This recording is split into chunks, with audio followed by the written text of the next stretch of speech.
பகுஷிரஹ. பகுஷிரஹ, சிரஸ் அப்படின்னா தலை அப்படின்னு அர்த்தம் இல்லையா?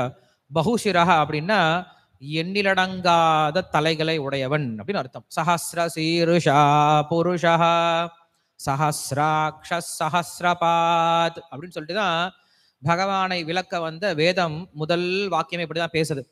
புருஷ சுக்தம் அப்படிங்கிறதா வேதங்கள்ல உயர்ந்த மந்திரமா சொல்லப்படுது. ஏன்னா வேதங்கள்ல நிறைய சுக்தங்கள் இருக்கு. ஒவ்வொரு சுக்தமும் ஒவ்வொரு தேவனை புகழ்ந்து பேசும். ஸோ அப்ப எந்த தேவன் உயர்ந்தவன் அப்படின்னு சொல்லி நம்ம தெரிஞ்சுக்கணும் அப்படின்னா அதற்கு நம்ம என்ன படிக்கணும்? புருஷ சுக்தத்தை படிக்கணும். ஏன்னா மற்ற சுக்தங்கள் எல்லாமே மற்ற தேவதைகளை புகழ்ந்து பேசக்கூடியதா இருக்கு.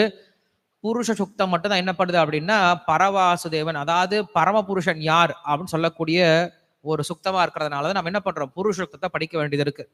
ஸோ அந்த புருஷுக்தத்தை, அதாவது பரபிரம்மத்தை, முழுமுதற் கடவுளை விளக்க வந்த அந்த புருஷ சுக்தம் எப்படி ஆரம்பிக்குது அப்படின்னா சஹஸ்ர சீர்ஷா புருஷா அப்படின்னு ஆரம்பிக்குது. ஆயிரம் ஆயிரம் தலைகளை உடையவன் பகவான் அப்படின்னு ஆரம்பிக்குது.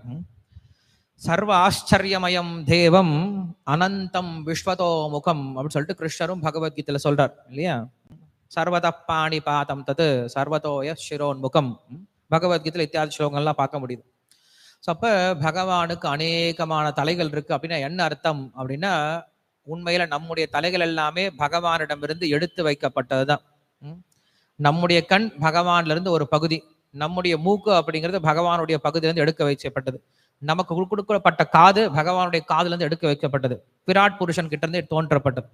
விராட் புருஷன் அப்படின்றவன் வந்து ஸ்டோர் ஹவுஸ் மாதிரி. அவர்கிட்ட இருந்து என்ன பண்றாங்க? எடுத்து எடுத்து எடுத்து எடுத்து எல்லா உயிர்வாழையும் கொடுக்கப்படுது. ஸோ அப்போ நமக்கு இருக்கக்கூடிய கண்கள் பகவானுடையது அப்படின்ற போது என்ன பண்ணோம்? இந்த கண்ணை பகவானுக்காக உபயோகப்படுத்தணும். நம்முடைய காதுகள் பகவானுடையதுன்னு சொல்லி சொல்லும் போது பகவானுக்காக உபயோகப்படுத்தணும். நம்முடைய வாய் பகவானுடையதுன்னு சொல்லி சொல்லும் போது அதை பகவானுக்காக உபயோகப்படுத்தணும். இதுதான் வந்து இதனுடைய அர்த்தம். இதை புரியாம நிறைய பேர் கிண்டல் பண்ணிடுவாங்க, பகவானுக்கு எப்படி 1000 தலைகள் இருக்கும் அப்படின்னு சொல்லிட்டு. பகவானுக்கு 1000 தலைகள் கிடையாது. இந்த உலகத்தில் நாம் பார்க்கக்கூடிய தலைகள் எல்லாமே அவருக்கு சொந்தமானது தான். நம்ம என்ன பண்றோம்? கடன் வாங்கி வச்சுக்கிட்டு இருக்கோம். கடன் வாங்கி அவர் தலையை வாங்கி வச்சுக்கிட்டு அவரை மறந்துட்டு அவருக்கு சேவை செய்யறதை மட்டும் மறந்துட்டு என்ன பண்றோம்? மற்ற எல்லா வேலைகளும் பண்ணிட்டு இருக்கோம். ஸோ அதனால இங்க நம்மளுக்கு ஞாபகப்படுத்துறதுக்காக என்ன பண்றாரு? பகுஷிரஹ அப்படின்னு சொல்லி சொல்றாரு. இந்த உலகத்துல என்னெல்லாம் தலைகள் இருக்கோ, எத்தனை தலைகள் இருக்கோ, எல்லா தலைகள்ல எங்கெல்லாம் கிரகங்கள் சூட்டப்பட்டிருக்கோ, எந்த தலைகள்லாம் வந்து உயர்ந்ததா நம்ம கருதுறோமோ அந்த தலைகள் எல்லாமே பகவானுக்கு சொந்தமானது அப்படின்னு புரிஞ்சுக்கணும். பகுஷிரஹ. இன்னொரு அர்த்தம் சொல்றாரு, பகவான் அனந்த சேஷனா இருந்து என்ன பண்றாரு? இந்த உலகத்தை தாங்குறாரு இல்லையா?